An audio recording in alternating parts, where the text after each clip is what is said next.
ஏங்க அடுத்த ஜென்மத்திலயும் நான் தானே உங்களுக்கு பொண்டாட்டியா வரணும்னு நீங்க எதிர்பார்ப்பீங்க. நான் ஒரு கேள்வி கேக்குறேன், பதில் சொல்றியா? போன வருஷம் தீபாவளி வாங்கின புடவையே இந்த தீபாவளி கட்டுவியா? அதை எப்படி நான் கட்டுவேன்? நீ மட்டும் கட்ட மாட்ட, என்ன மட்டும் எதிர்பார்க்கற? கூட்டத்துல ஒருத்தன் எதிரியா இருந்தா நீ வளர்ந்துட்டு வரன்னு அர்த்தம். ஆனா கூட்டமே எதிரியா இருந்தா நீ வளர்ந்துட்டன்னு அர்த்தம்.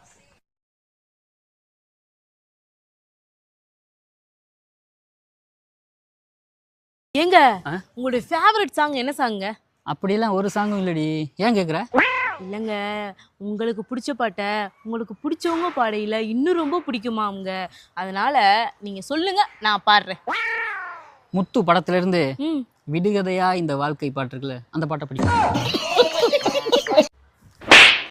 ஏங்க பால் கெட்டு போயிடுச்சுன்னா அதை வச்சு பால் கோவா பண்ணுறாங்கல்ல, நான் வச்ச ரசம் கெட்டு போயிடுச்சு, அதை வச்சு ரசகுல்லா ட்ரை பண்ணட்டுமா? காலமே காலமே என்னை எங்கு கொண்டு போகிறாய்? தம்பி, டாக்டர் ஆகி ஊசி போடுவியா இல்ல போலீஸ் ஆகி கேஸ் போடுவியா? இன்ஸ்டாகிராம் ஓபன் பண்ணி ரீல்ஸ் போடுவேன். ஏங்க உங்களுடைய ஃபேவரட் சாங் என்ன சாங்க? அப்படியெல்லாம் ஒரு சாங்கும் இல்லடி, ஏன் கேக்குற? இல்லைங்க, உங்களுக்கு பிடிச்ச பாட்டை உங்களுக்கு பிடிச்சவங்க பாடையில இன்னும் ரொம்ப பிடிக்குமா அவங்க, அதனால நீங்க சொல்லுங்க, நான் பாடுறேன். முத்து படத்துல இருந்து விடுகதையா இந்த வாழ்க்கை பாட்டு இருக்குல்ல, அந்த பாட்டை பிடிக்கும். நம்ம ஏன் தெரியுமா குனிஞ்சு சாப்பிடுறோம்? இந்த அரிசிய மண்ணு தான் நமக்கு கொடுக்குது, அதனால மண்ணுக்கு நன்றி சொல்றதுனால குனிஞ்சு சாப்பிடுறோம். ஏன் தெரியுமா அண்ணாந்து தண்ணி குடிக்கிறோம்? தண்ணி வானத்துல இருந்து கிடைக்கிறதுனால வானத்துக்கு நன்றி சொல்றதுனால அண்ணாந்து தண்ணி குடிக்கிறோம். ஏன் தெரியுமா சரக்கு அடிக்கிறவங்க எல்லாம் கண்ணை மூடிக்கிட்டு சரக்கு அடிக்கிறாங்க? எப்படி கண்ணை மூட போறது? அதுல தாண்டி கல்யாணத்துக்கு முன்னாடி ஆம்பளை பசங்க போடுற மேக்கப்புக்கும் பொம்பளை பிள்ளைங்க போடுற மேக்கப்புக்குமே வித்தியாசம் இருக்கு. பசங்க மேக்கப் போட்டு வெளியில போனா கடத்தருவுக்கு போறான்னு அர்த்தம். ஒரு பொம்பளை புள்ள மேக்கப் போட்டு வெளியில போனா ஏதோ ஒரு பையில நடுத்தருவுல விட போறான்னு அர்த்தம். அது சத்தியமான உண்மைதானே. புருஷனுக்கு சந்தோஷத்தை தாரோம், மகிழ்ச்சியை தாரோம், புள்ள குட்டிய பெத்து தாரோம், கேட்கும் போதுல அந்த கருவாயனுக்கு நகை நட்ட கழட்டி தாரோம், எல்லாத்தையும் தரதுனாலதான் சார் நாங்க தாரம்னு வந்திருக்கோம். உண்மையிலே சொல்றேன் சார், என் கல்யாணம் முடிஞ்சு 1/2 மணி நேரம் தாங்க இருக்கும். மனுஷன் ஓடி வந்து என் கையை பிடிச்சு ஓன்னு அழுதார். நான் சொன்னேன், லூசு வாழ்க்கை பூரா அழுகத்தான போற,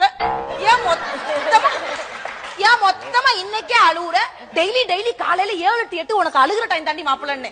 அதெல்லாம் ஒண்ணும் நடி தங்கம், என் வாழ்க்கையே உன் கையில தான் இருக்குன்னாரு. ரச்சை கவலைப்படாதீங்க, கடைசி வரைக்கும் உங்களை கண் கலங்காம நான் பாத்துக்கிறேன் என் கையை பாக்குறேன். 10 பொன் வாழையில கலவாண்டு போயிட்டான் சார். ஏங்க நாளைக்கு நான் எங்க அம்மா வீட்டுக்கு போயிட்டு வரவா? அம்மா வீட்டுக்கு போறாளா? நாளைக்கு நான் கோயிலுக்கு போகணும். இங்க வீட்டு வேலையெல்லாம் யாரு பாப்பா? பேசாம இருக்கு சொல்லு. சரிங்க, அப்ப நான் அங்கேயே இருந்துடுறேன். Very good. இப்பதான் பொறுப்பானவளா பேசுறேன். மாமியார் பேச்ச மருமக கேட்கும்போது எவ்வளவு சந்தோஷமா இருக்கு. ஆமா, என்ன திடீர்னு போக மாட்டேன்னு சொல்ற? நீ சொன்னா கேட்க மாட்டியே, என்ன? நானே ஒரு நாள் நிம்மதியா இருக்கலாம் தான் எங்க அம்மா வீட்டுக்கு போலான்னு நினைச்சேன். அதான் நாளைக்கு உங்க அம்மா வெளியே போறாங்கல்ல, அப்புறம் என்ன இங்கேயே நிம்மதியா இருந்துருவேன்.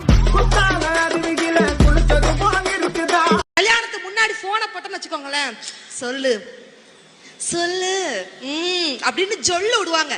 கல்யாணத்துக்கு அப்புறம் போனை போட்டோன்னு வச்சுக்கோங்களேன், 1 கிலோ தக்காளி தானே சளின வை வாங்கிட்டு வரேன், அவ்வளவுதான். ஜவுரி முடியெல்லாம் நாங்க ஒன்னும் ஆசைக்காக வைக்கிறது இல்ல. அப்புறம் எதுக்காக வைக்கிற? ஒரு காலத்துல புருஷங்களுக்கு கோவம் வந்தா கையில அடிச்சாங்க, கால்ல அடிச்சாங்க. இப்ப ஆவுனா பூரா பயில தலைய புடிச்சே அடிக்கிறாங்க. தலையில கை வைக்கும் போது உங்களுக்கு எதுக்கு கஷ்டம்? இந்தாடா மாப்பிள்ளன்னு கையில எடுத்து கொடுத்துட்டு நாங்க போட போயிட்டே இருப்போம். சில ஆண்கள்லாம் கிளி மாதிரி பொண்டாட்டி இருந்தாலும் குரங்கு மாதிரி வப்பாட்டி வச்சிருக்காங்கல்ல, நிறைய ஆண்கள் அப்படி இருக்கிறாங்க. அம்மா அப்படி நீ சொல்லாதம்மா, அப்படி சொல்லாத. உங்களுக்கு ஏன் ரோசம் வருது? அதுக்கு சொல்லலம்மாண்ணா. சரி, காரு வச்சிருக்காளு, ஆத்திர வருஷத்துக்கு போறதுக்கு ஒரு பைக்கு வச்சுக்கிறது இல்லையா, அது மாதிரி தாம்மா.